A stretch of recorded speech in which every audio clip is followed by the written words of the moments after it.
بہت عرصہ پہلے اللہ تعالیٰ نے ایک خوبصورت دنیا بنانے کا سوچا، لہٰذا اللہ تعالیٰ نے ایک خوبصورت پیاری سی کائنات بنائی جس میں چاند، ستارے اور سیارے بنائے جو سب ایک خاص توازن میں حرکت کرتے ہیں اور اللہ تعالیٰ کی تعریف اور بڑائی بیان کرتے ہیں۔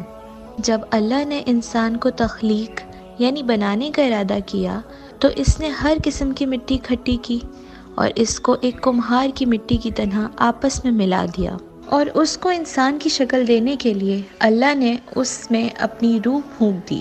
اس طرح اللہ نے دنیا کے پہلے انسان کو زندگی دی۔ وہ ہم سب کے والد ہیں اور ان کو اللہ تعالیٰ نے آدم علیہ السلام کا نام دیا۔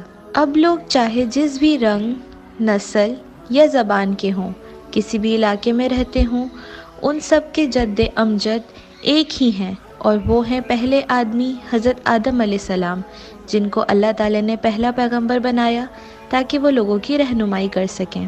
اللہ نے حضرت آدم علیہ السلام کو بہت سی نعمتوں، تحفوں سے نوازا۔ اللہ نے انہیں بینائی یعنی نظر دی تاکہ وہ اللہ کی بنائی ہوئی حیرت انگیز چیزوں کو دیکھ سکیں۔ اسی طرح اپنے ارد گرد کی کائنات کو سمجھنے کے لیے ان کو سونگھنے، چکھنے اور سننے کی صلاحیت دی۔ ان تمام نعمتوں کے علاوہ اللہ نے انہیں ذہانت دی جس سے وہ اچھے اور برے میں فرق کر کے اپنے آپ کو اچھے کاموں کے قابل بنا سکیں۔ اس سب کے ساتھ ساتھ اللہ نے انہیں علم اور عقل سے بھی نوازا اور ان کو فرشتوں سے بھی اوپر کا درجہ دیا۔ اللہ نے دنیا کی پہلی خاتون حضرت حوا کو بھی تخلیق کیا، جو کہ حضرت آدم علیہ السلام کی نہ صرف مددگار تھیں بلکہ بہت پیار کرنے والی ساتھی بھی تھیں۔ اللہ نے اس جوڑے کو جنت کے باغ میں رہنے کے لیے کہا، لیکن ساتھ ہی خبردار کیا کہ وہاں ایک خاص درخت ہے جن کو انہوں نے نہیں چھونا۔ آپ دونوں وہاں مکمل سکون کے ساتھ خوش و خرم زندگی گزارنے لگے، جہاں چاروں اطراف حیرت انگیز خوبصورتی تھی۔ مگر شیطان ان سے بہت حسد کرتا تھا، کیونکہ اللہ تعالیٰ نے انہیں وہ مقام اور رتبہ دیا تھا جو اسے نہیں ملا۔ لہٰذا ایک دن وہ حضرت آدم علیہ السلام اور ان کی بیوی کے پاس آیا اور ان کے کان میں سرگوشی کر کے ان کو اکسایا کہ وہ اس خاص درخت شجر ممنوعہ کے قریب ضرور جائیں۔ اس نے انہیں بتایا کہ یہ درخت نہ ختم ہونے والی زندگی کا درخت ہے، اگر انہوں نے اس کا پھل کھا لیا تو نہ وہ کبھی بوڑھے ہوں گے اور نہ ہی کبھی مریں گے۔ شیطان نے انہیں یقین دلایا کہ وہ انہیں بڑا دوستانہ مشورہ دے رہا ہے، پھر انہوں نے اس درخت کا پھل کھا لیا اور خطا کار بن گئے۔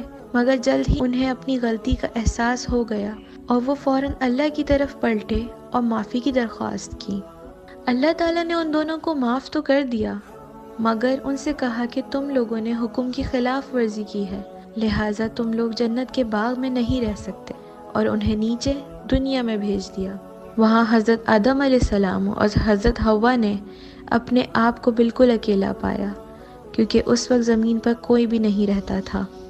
اللہ تعالیٰ نے انہیں بتایا کہ تھوڑے عرصے بعد اس کے نبی اور پیغمبر اس دنیا میں آئیں گے اور لوگوں کی سیدھے راستے کی طرف رہنمائی کریں گے، اور جو لوگ ان کے بتائے ہوئے طریقوں پر عمل کریں گے اور اچھی زندگی گزاریں گے، ان کو قیامت کے دن کوئی خوف نہیں ہوگا اور وہ جنت میں داخل ہوں گے۔ لیکن وہ لوگ جو ان پر یقین نہیں کریں گے اور اللہ کی نشانیوں کا انکار کریں گے، ان کو سزا دی جائے گی اور جہنم کی آگ میں پھینک دیا جائے گا۔ حضرت آدم علیہ السلام کی کہانی ہمیں یہ سبق دیتی ہے کہ ہم سب کو اللہ نے بنایا ہے اور ہم سب برابر ہیں، لہٰذا ہم سب کو چاہیے کہ ہر انسان کی عزت کریں، اسے کمتر سمجھتے ہوئے اس کی توہین نہ کریں، کیونکہ ہیں تو ہم سب ایک ہی ابا حضرت آدم علیہ السلام کی اولاد۔